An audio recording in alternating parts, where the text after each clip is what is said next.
Welcome back to class 24, the last class of the semester. We're going to do this example that's from Bornacki in the textbook associated with this section. We're doing entropy treated as a rate. And so let's take this house.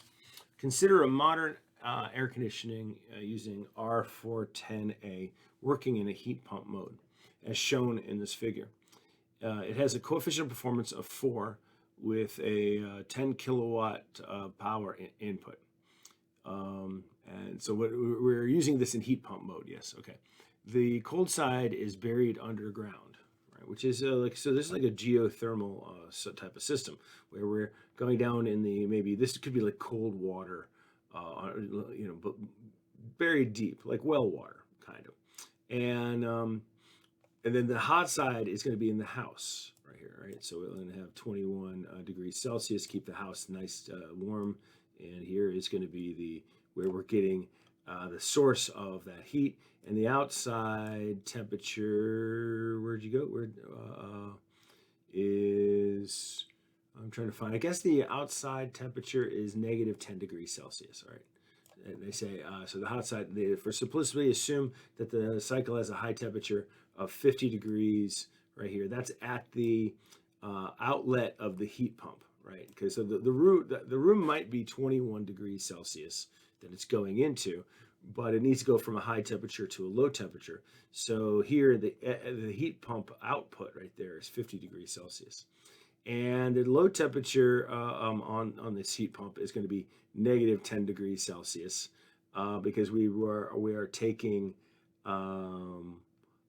heat from, we need to get this, extract this 8 degrees Celsius. So this needs to be a higher temperature than this. But they're not really saying what the outside world temperature is. I guess it doesn't matter. Okay, it doesn't matter in this case. It will in other problems. We would like to know where the entropy is generated associated with this heat pump, assuming a steady state operation. So let me get rid of, I'll write it up in here, and rid of the camera. All right. So let's go to this.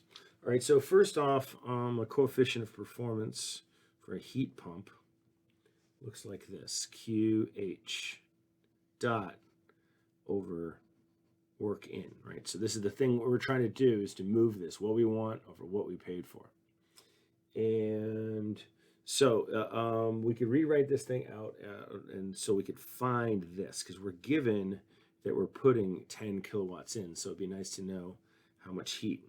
So we just multiply that coefficient of performance times the power. And so we have 4 times 10. And we could do that math in our heads, 40 kilowatts. And then also, if you do conservation of energy, we'll say that we had coming in, so I want to do this right, into the system. I think I'm just double checking I'm doing this right. So it should be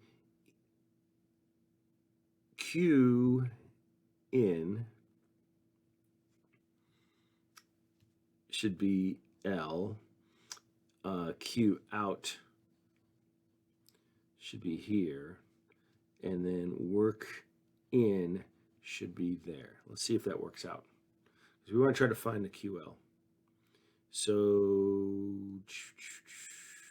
yeah, that'll work. So Q dot L is going to be equal to Q H minus W. So that makes sense, right? So that should be 40 minus 10. So 30 kilowatts. No problem. So let's take a look at entropy now. All right, so now we've established, here's our QL, here's our QH, and then we've I think they're kind of like being clever and they show it plugged in, the motor plugged into the wall socket right there. We have the work rate of the power coming in. We have those quantified now. So it's 40, 30, and 10. Now let's do the entropy, or the equation we're going to use for entropy. And let's do the entropy of heat pump. All right, so what we needed to do for this is to have a control volume. So maybe I want to write that as down. I'm going to write control volume for the heat pump. That's what I wanted to write. Control volume heat pump. Right. So what we're going to do, apply this equation. So we're going to say, going around this control volume here, we have Q dot L coming in, and we have Q dot H going out. And it's going to be equal to 0 because we're going to do it as a rate. So coming in is going to be the L. And what temperature is it going across? Now, I think I'm going to label this as being, all right, so this temperature, let's call this temperature, I don't know, 1. Let's call this temperature 2. We'll call this temperature 3, and call this temperature 4. I didn't have a better numbering or lettering system for it. So in this case, for this control volume, you can see that's the control volume for the heat pump. It's actually, the heat is actually crossing the -10, right? So that's going to be the T2 that it's crossing. And then it's coming out, so it's negative QH dot, and it's crossing the temperature 3, so the T3. And then we're going to have an S gen that's coming up here, and we'll call that the S gen of the heat pump. So the heat pump will generate this amount of entropy because it has this heat going across the surface, across the the control surface into the control mass or control volume, however you want to call it. So we'll take the S gen, it should be a dotted, sorry, heat pump, and say that, so that comes over to the other side, so this is going to be the positive one. So we're going to write this one first, and so that's the QH, and that ends up being 40, and the temperature is T3, so it's going to be the 50, and so I'm going to write these 50 plus 273, and then subtract out the QL. This is coming into the thing, and the QL is 30, and it is crossing this this boundary right here. So that's going to be the -10. Is that right? Yes, it is. Okay, so that's 273 minus 10, and what we're left with is 9.771. And these are, and that's I've also divided by or multiplied by 1,000 because these were kilowatts. So just to make it numbers without the decimal place made more sense to me. Let's do the control volume now. That's going to be, let's see, they call this control volume 1. So let's do control volume 1. Let's see what happens. And that is really just a heat transfer process across this control volume. So it has the control volume starts right here. And it's going to be the same heat coming in as going out. All right, and it's simply because this thing is at 8 degrees and that thing is -10 degrees. So we'll say that's going to be the Q dot L over the T1, and that's coming in, minus the Q dot L T2, plus the S gen dot control volume 1.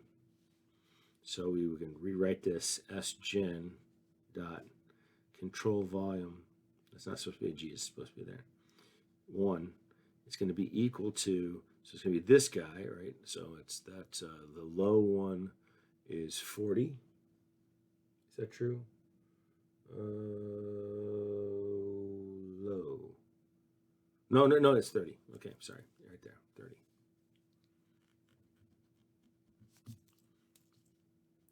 30 divided by, so that's going to be T2, so that's going to be up here, and so that's going to be 273 minus 10. I should just write the number down, right?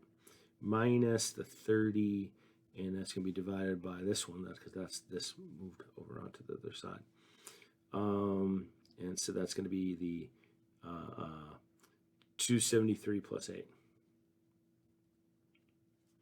And what we're what we end up getting is 7.307 watts per degree Kelvin. So what did that just tell us? That meant that we actually were generating more entropy across the heat pump than we were generating entropy simply by having to have this heat transfer across this temperature chain, temperature difference. And then the last CV2 is, now that's going to be this process of heat exchange on the output of this. It's at 50 degrees and 21 degrees. So writing that out here, that's going to be the QH that's coming out.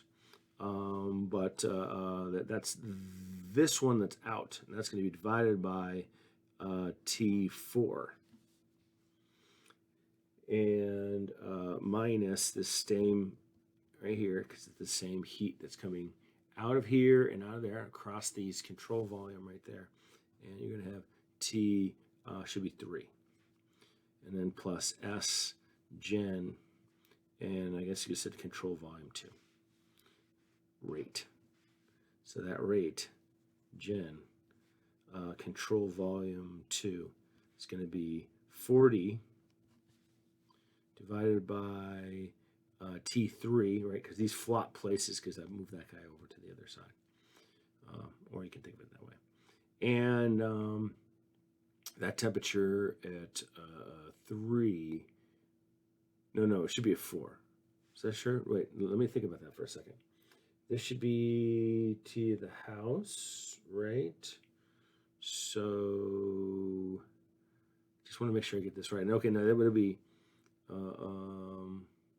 let's see which one's going to be a larger value.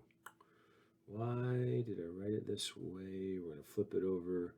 We're going to get 323. I think I have to have it. Let's see, let me do it again this way. Oh, no, okay, I got to go in. Has to be 3 and out has to be 4. Excuse me, I got it backwards. All right, so your typical heat in is going to be positive. So heat in is positive, heat out is negative. So now we're gonna have this, 4, T4, right? I keep messing that up. So that's gonna be the 21 plus 273, making this whole thing a larger value than you would get for the 40 over the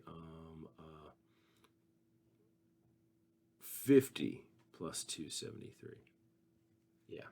And what we end up with is 12.22, which is a surprisingly larger value than here. So when we get the gen of the total, that's going to be all of these together. 9.771 plus 7.307 plus 12.22. And that's going to be equal to 29.29 is our generation of entropy because of these three things, right? The heat exchanger in, the process of being a heat pump, and then the heat exchanger out. One thing we might bear in mind, if we could possibly make the temperature difference necessary to accomplish this heat exchange, if we could make it smaller, we would have less generation of entropy. And we could maybe do that by making, I don't know, put baffles onto the heat exchanger.